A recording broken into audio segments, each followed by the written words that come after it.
Olá, meus amigos, nossas saudações cordiais. Estamos aqui de retorno para o canal Lições de Amor, nesse quadro que visa estudar a obra Paulo e Estevão pelo Espírito Emmanuel. Este é o último vídeo do capítulo 7º, As Epístolas. E a partir da nossa próxima gravação, nós já vamos entrar no capítulo 8º, O Martírio em Jerusalém. Capítulo 8º da segunda parte, sendo que nessa segunda parte nós temos aqui um total de 10 capítulos, né? Então nós já estamos aí na reta final dos nossos estudos de Paulo e Estevão. Então, no vídeo anterior, nós vimos que Paulo tinha visitado os coríntios e despediu-se deles por conta das investidas insidiosas ali, principalmente dos judeus, né? Dos fariseus ali, tentando conter ou deter, né, a divulgação do evangelho. Então a gente vê que Paulo sempre era perseguido de alguma forma, sempre era incitado a deixar as cidades por onde andava por conta da sua presença extremamente evangelizadora, importante. E hoje, então, nós vamos acompanhar mais um trecho dessa viagem paulina. Emmanuel diz que, dando por terminada a tarefa nas zonas de Filipos, Paulo e os companheiros navegaram com destino a Troade, ali naquela região da Macedônia. E aí ele vai dizer que nessa cidade ele mais uma vez faz a pregação, então faz essa sua exortação evangélica e ocorre um célebre incidente que foi anotado por Lucas no livro de Atos, capítulo 20, versículos 7 a 11. Emmanuel diz: o jovem Eutico, que caiu de uma janela do terceiro andar do prédio em que se realizavam as práticas evangélicas, foi imediatamente socorrido pelo ex-rabino, que o colheu semi-morto e devolveu-lhe a vida em nome de Jesus. Então a gente vê por toda a história de Paulo cenas de potenciais anímicos e até verdadeiras cenas, né, de transes mediúnicos, de fenômenos de cura, de libertação de densas influências e até obsessões, né, de espíritos ainda bastante recalcitrantes no mal. A gente vê todas essas circunstâncias, o fenômeno das vozes diretas, tudo isso a gente vê na igreja cristã primitiva, e a gente vê que particularmente Paulo tinha essas capacidades psíquicas bastante ampliadas. Os eventos, né, que a gente já narrou aqui, de emancipação da alma, de desdobramento, a própria compreensão do apóstolo com respeito ao corpo espiritual, né, e ao corpo material, fazendo essa distinção numa época em que ainda não havia essa compreensão dilatada como nós temos hoje pela difusão espírita. É bastante interessante observar tudo isso de Paulo. Então nós vamos aqui recorrer ao texto de Atos, no capítulo 20, versículos 7 a 11. E no primeiro dia da semana, ajuntando-se os discípulos para partir o pão, Paulo, que havia de partir no dia seguinte, falava com eles, e prolongou a prática até a meia-noite. E havia muitas luzes no cenáculo onde estavam juntos. E estando um certo jovem por nome Eutico, assentado numa janela, caiu do terceiro andar, tomado de um sono profundo que lhe sobreveio durante o extenso discurso de Paulo, e foi levantado morto. Paulo, porém, descendo, inclinou-se sobre ele e, abraçando-o, disse: não vos perturbeis, que a sua alma nele está. E subindo e partindo o pão e comendo, ainda lhes falou largamente até a alvorada, e assim partiu. Não é incomum a gente presenciar nas preleções doutrinárias esse sentimento de sono, de amolentamento durante a difusão da mensagem, que às vezes tem pouco a ver com a forma como o orador aborda, né? Mas também pode ter uma relevância muito grande da presença espiritual, de assédio espiritual, da influência, né, daqueles que de alguma sorte estejam interessados com a não reflexão do indivíduo para com aquela mensagem que está sendo proferida. É lógico que aqui a gente está falando tudo isso a título de especulação, mas é uma hipótese que precisa ser aventada. E aqui no caso, a gente vê sempre, né, Paulo recorrendo a essas curas, a esse restabelecimento da saúde, ou no caso aqui da própria vida, né, em nome de Jesus, acreditando-se e colocando-se sempre como esse instrumento do alto. E então, Emmanuel vai dizer que em Troade, Paulo partira com Lucas e Silas para Assós. Então ele montou aqui uma pequena caravana e pediu que fosse destinado uma pequena embarcação muito modesta para esse deslocamento. E aí é interessante Emmanuel anotar. E enquanto os colaboradores tomavam a embarcação confortável, o ex-rabino palmilhava mais de 20 quilômetros de estrada, só pelo prazer de abraçar os continuadores humildes da sua grandiosa faina apostólica. Paulo jamais almejava nada para si, né? Ele sempre se colocava os mais pesados suplícios, aqui não no sentido dele se martirizar, né, por gostar de sofrer, mas ele sempre pegava aquilo que era de melhor, destinava os melhores recursos aos outros, aos amigos, e para ele destinava a pior parte. Mas ele não fazia isso para se flagiciar ou se maltratar.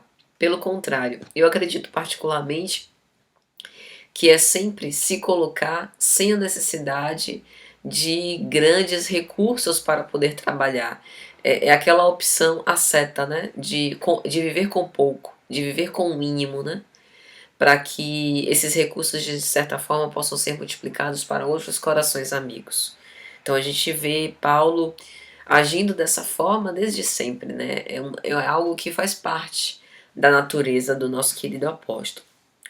Então ele caminhando, né, andando por essas cercanias, chega até Éfeso, onde ali se reuniam corações amigos que tinham um profundo carinho fraternal por Paulo, e a própria Maria vai recebê-lo. Emmanuel diz: a própria Maria, avançada em anos, acorrera de longe, em companhia de João e outros discípulos, para levar uma palavra de amor ao paladino intimorato do evangelho do seu filho.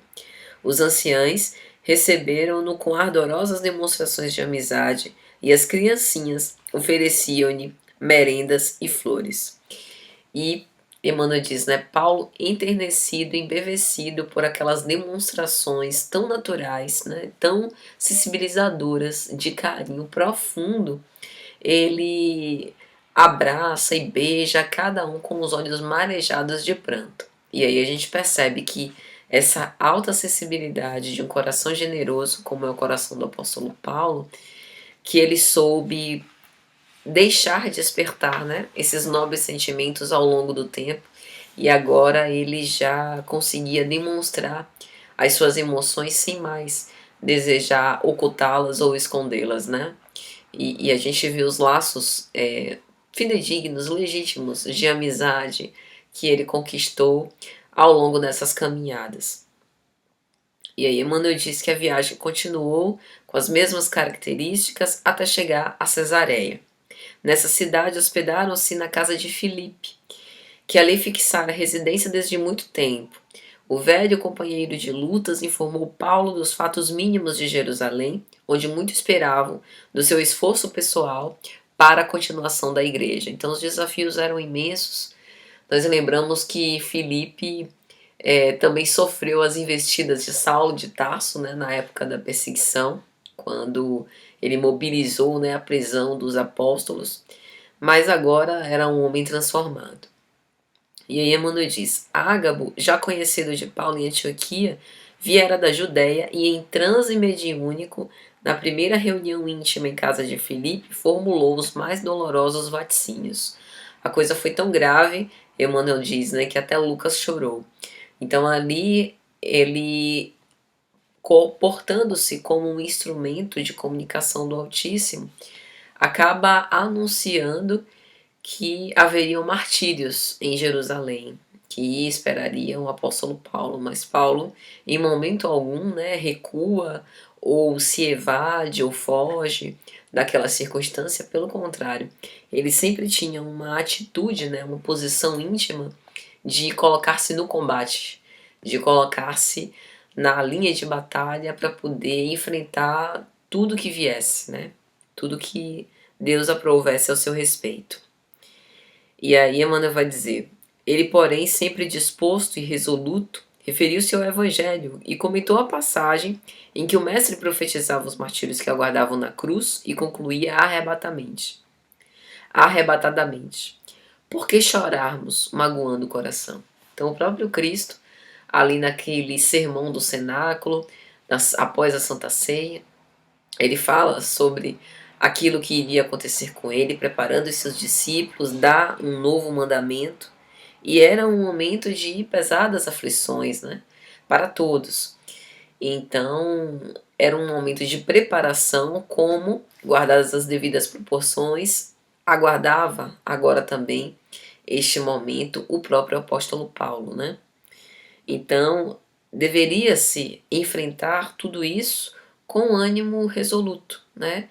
Com a certeza absoluta, a confiança irrestrita em Deus, sabendo que nenhuma prova seria suficientemente amarga ou demasiadamente excruciante que eles não pudessem suportar. Mas é lógico que, mediante essas angustiosas premonições, é de se esperar mesmo que houvesse um clima de medo, de insegurança.